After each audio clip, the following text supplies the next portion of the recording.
This episode of Push to Smart contains spoilers for Telltale Games, The Walking Dead.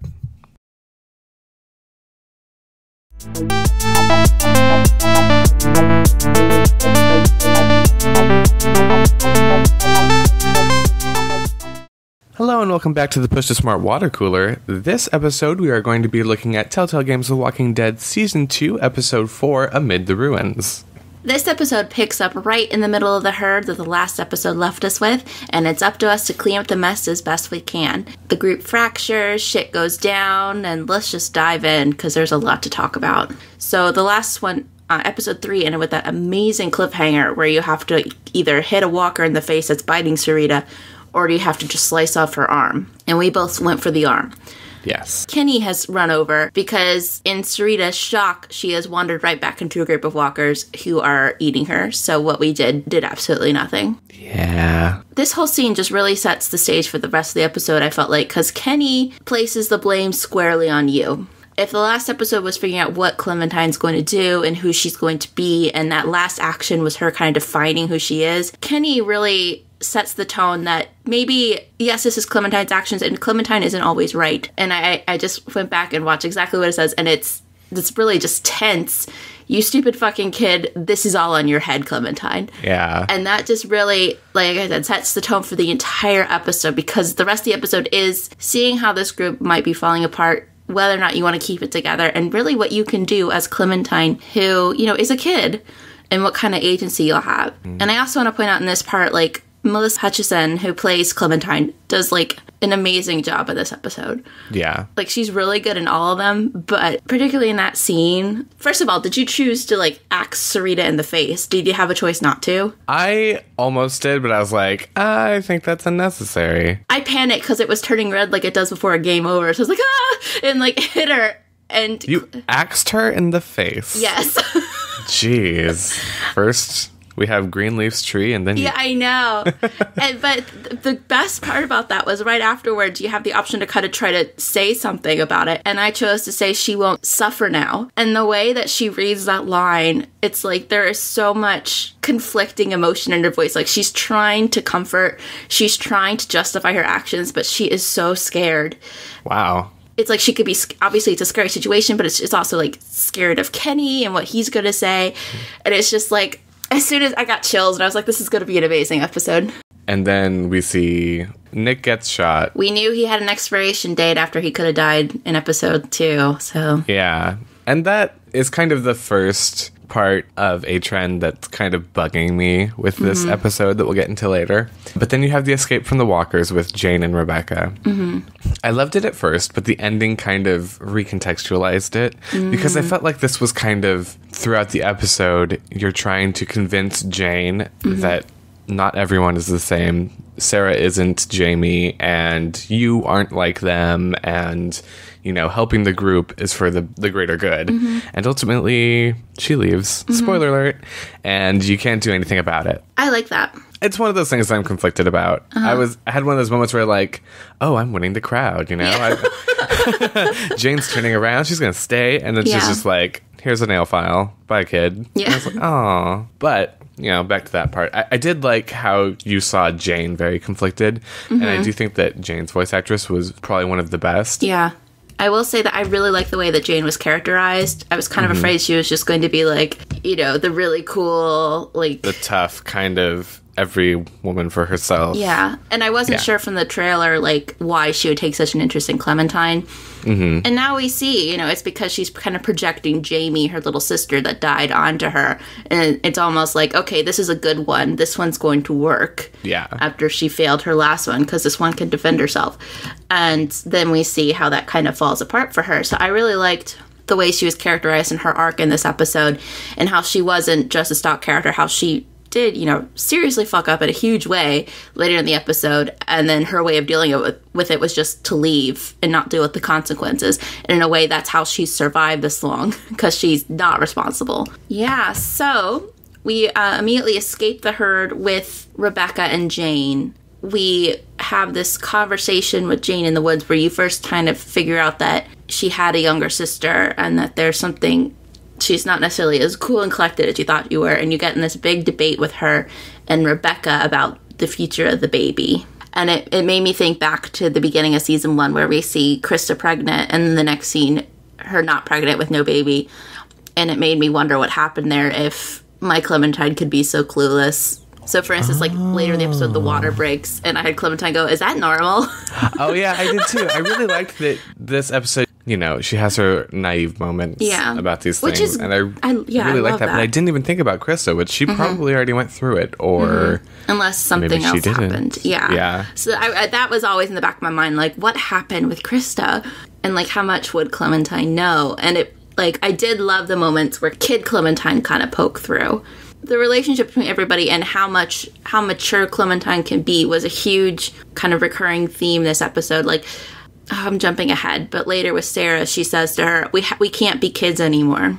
I did love how Kenny is kind of there to remind the player, you're playing her, but she is just a kid. Or as Kenny says, she's just a fucking kid. Yeah. She's not like a leader. She's not free of blame and whatnot. Right. I think he even says something to the effect of, you think that just because you're a little girl, you can get people killed. Exactly. And I thought that was really interesting because something that... Very harsh, but yes, interesting. Yeah, exactly. Because that's one of the kind of hurdles that this game was up against is, like, it makes sense for characters to turn to Lee and go, what should we do next? Because he's an adult. But for Clementine, it's very difficult to kind of make those moments feel authentic because you are always aware of the fact that she is so much smaller, that she is so much younger than all the people around her. So it doesn't make sense for them to go to her and be like, Clementine, what do we do? Because she's 11. And I think that was a really nice way of kind of confronting that is like, yeah, you're a kid, but you still have responsibilities and you still have an effect on this world. One thing I did find very funny about this scene is, you know, Bonnie, we kind of talked about last time, she's very protective of Clementine, which in a way, like, we were kind of annoyed with it as players last time because it was always get in the way of what we wanted to do to escape. Yeah. But she's really doing what we did as Lee and what we'd like to think that we would all do in that kind of situation, which is she was protecting Clementine. But then in this episode, you walk up there and she goes, yeah, you know, Kenny, he's got a gun. We're kind of scared of him. I think you should talk to him. And she did that twice. Well, I feel like, you know, that does seem kind of crazy when you say it like that, but she is the only one who has that history. Yeah, and you rapport with him. Yeah, and also part of it is like, well, he's not going to shoot a kid, you know? You know, if I say the wrong thing, he might just flip his lid, but I feel like it was not as, oh God, hide behind the kid, so much as she's probably the least likely to get a rise out of him. Yeah. Because they have that rapport, because she is that kid. Even though she acts his girlfriend in the face in my playthrough. Then you have that scene in the trailer with Sarah and Luke, which was intentionally very frustrating, but also kind of just sad. Because Sarah's there and Luke has literally been trying for hours to get her up and at them, and she is just broken. She's like Kenny levels of broken. Did you leave her? No, I did not. I wasn't that much of a monster yet. When I had the chance to leave her, I was like, oh, expiration date kind of thing. Oh, and that is one of those things where the kind of conventions that they're grading on me. The system is becoming more apparent and leaking through the narrative. So that was frustrating. Did you have to slap her to get her up? I did, and I appreciated that. Not because I should specify, because there is this kind of enclave of people that crop up in comments, not necessarily here, but say stuff like, oh, Sarah, you know, I hate her. Not like that. Just, I like that Clementine was just like, get up, soldier. Yeah. That was really funny. Yeah. I mean, and it was one of those things where at first I cringed because it's like, you know, that trope where, you know, all a woman needs is a good slap. Yeah, but it was Clementine doing it. What the hell else are you going to do in this situation? And then from that, we have to choose between going with Jane or going with Bonnie and Mike. Which did you choose to go first? Jane. Yeah, me too. But first, I checked up on Sarah, and she was not doing so well. That was also one thing. I didn't check up on Sarah, and then there was another time where I think there was an option to check on her, and I didn't notice it till I was leaving the scene. It was like, oh, wait, there she is. Oh shoot. I did the exact same thing where I was like, oh, where's Sarah? Oh, okay, I guess gotta go to the museum. And then as you're walking towards the museum, You see her. it's like, oh, there she is. Curled up in the fetal position. So what did Sarah say? Or is anything? She really didn't say much, you know. There was a lot of like, why did you save me? And Clementine was like, you know, we're friends and we draw strength from each other, and your dad died for you because he cared for you and he'd want you to live. Aww. And then Sarah was like, you know, when dad gets back, you know, things will be a lot better. Oh, God. Yeah. And then you're like, I'm gonna go check on Jane now. Yeah. I'm gonna go over here now. Yeah. I told you to defend yourself. Darn it. I know. Does that mean nothing to you, Telltale? Yeah. Come on. She remembered that. Then we go to Jane. Mm-hmm. And then we meet Arvo. Did you take the meds or did you? I did not. Neither did I, because I wanted to, but I was like, oh, remember last season when they took that food and then it came to bite everyone in the ass? And by everyone, I mean Lee and Clementine. Yeah, even though I know in my game I didn't partake. Yeah, neither did I. Yeah. But they still, you know, took the stuff and it still... Which I think Jane still must take the stuff. She took the gun. Okay. Because that's what I was confused with. I'm like, did she grab it? And I wasn't... Like, it comes back later, and yeah. Yeah, that was... I was also confused by that as well. Like, is he talking about the gun? Is he talking about the meds? Did she go back and get it after she left us? Yeah, I was wondering about that too. The thing that I actually really liked about the interaction between Arvo, and this is kind of like after the interaction, because Jane like gets all up in his shit and you think that he's going to get shot by her. But then after Clementine intercedes and, you know, lets him go, she's very like, shoot, I went too far. I was about to do something I was going to regret. Yeah. And that's not really something that you see a lot in the game so far. And that was another one of those things where I was like, oh, so maybe I'm able to influence her. Oh, okay. But she needs a group to kind of retain her humanity. That's not, of course, the case. As she says, you can't help people that don't want it. So, like, that's why she abandoned her sister, and that's why you can't help her, because she doesn't really want the help either. And that was one thing that I really loved, is that they set up that kind of quote where she's talking about her sister, and she ends up saying, you know, I gave her what she wanted, instead of sending her across a 4-month trek through hell. Right. She finally got that death. She wasn't ready or wanting to live in this particular world. I feel like that really colors this episode in particular. Yeah. It really kind of sets the stage for, like, this world is not for certain people. It will literally eat them alive if they don't have a certain skill set.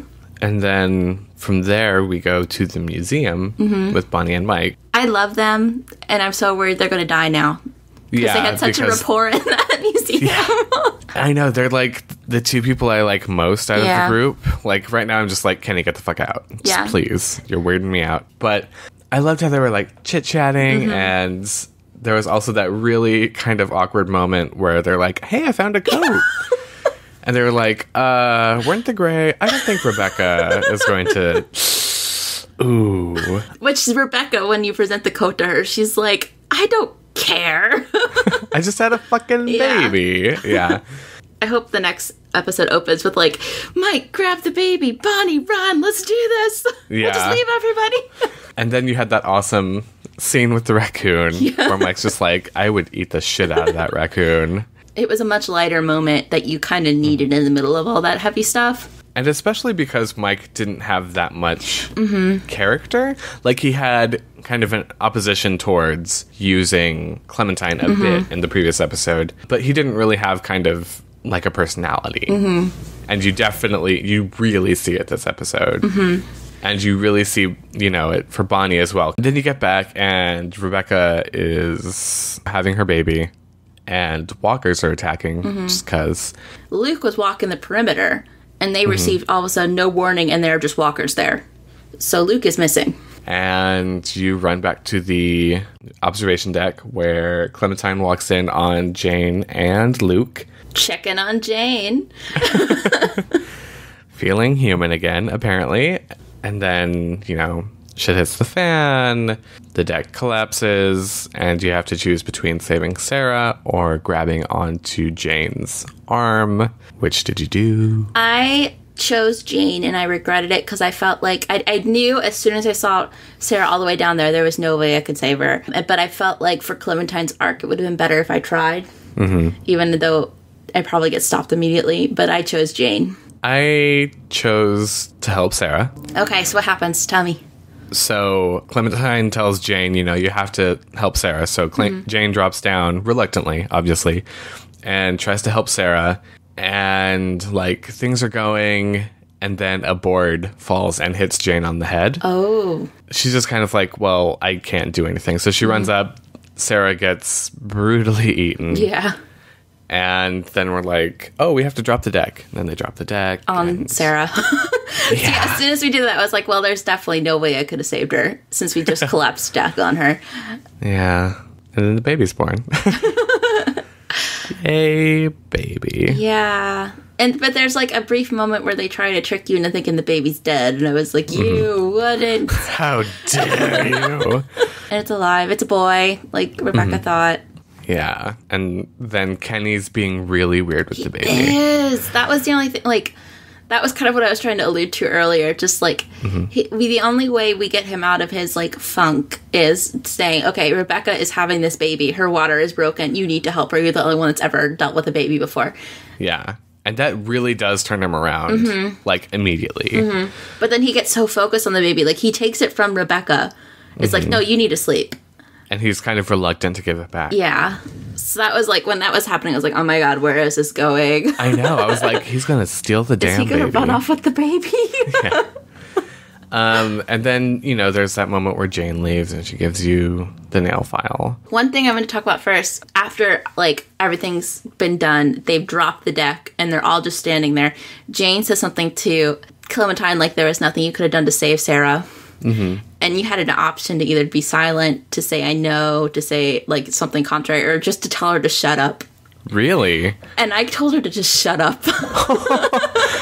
And that was another line that was just, the actress was just, it was amazing. It was such a good read. It was just, shut up, Jane. Just shut up. There was, actually, it was different for me. It was Clementine reassuring Jane. Oh, that's because you tried to save her. Yeah. Hey, don't point your fingers like it was the wrong thing to do. And then we have to say goodbye to Jane. And it was just as, disappointing as when we had to say goodbye to Molly, who was such a badass. But did you accept the nail file gift? I did. It was one of those things where it's I'm either going to need it or she's going to need it. Yeah. And I'd rather Clementine have it. Yeah. And then Luke's like, but we had sex. I know. He freaks out.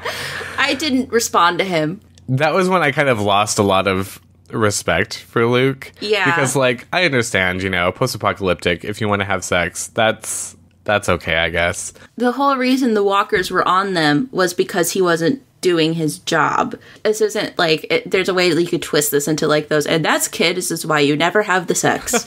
Because everyone will die. But, it's not like that. It's just, there is a time and a place. That's true. And it's not when you're walking the perimeter and someone's in labor. Yeah, so it's I really blamed him and Jane for Sarah's death. Mike, Bonnie, grab the baby. Grab the baby and run.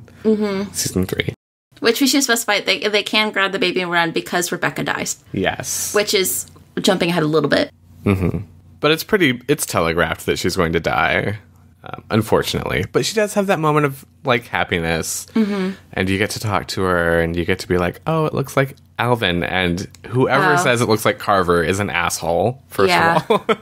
I forgot. I didn't choose that. I chose one of the other options, and I don't remember what it was, because I didn't want to, get Clementine in the middle of that. Well, I figure she could use it. And it's one of those things where those hollow lies don't hurt anybody. So what's wrong with that?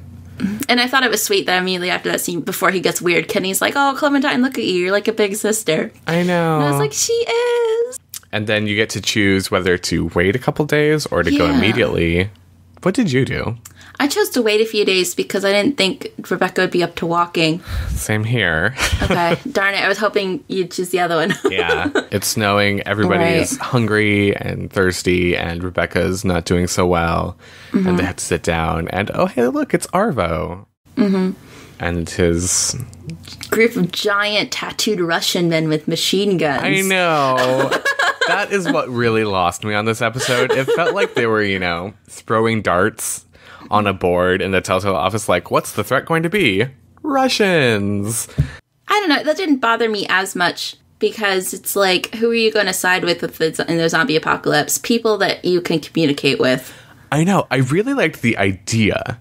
I thought it was really cool. It's like, there's already the confusion of arguments, but when you literally can only understand one side, that is a very interesting concept. But it's something I would have liked to see fleshed out. Which we might in the next episode if you get taken captive or something. There was an option to yell when, like, everyone has their guns out to yell, we have a baby with us. I did. Did you do that? Okay, yeah, because that's kind of when things start to escalate, because Arvo doesn't realize you have a baby, and he seems genuinely distressed by that, and he starts yelling. You can hear him saying something to the equivalent of, like, baby, they have a baby. Yeah.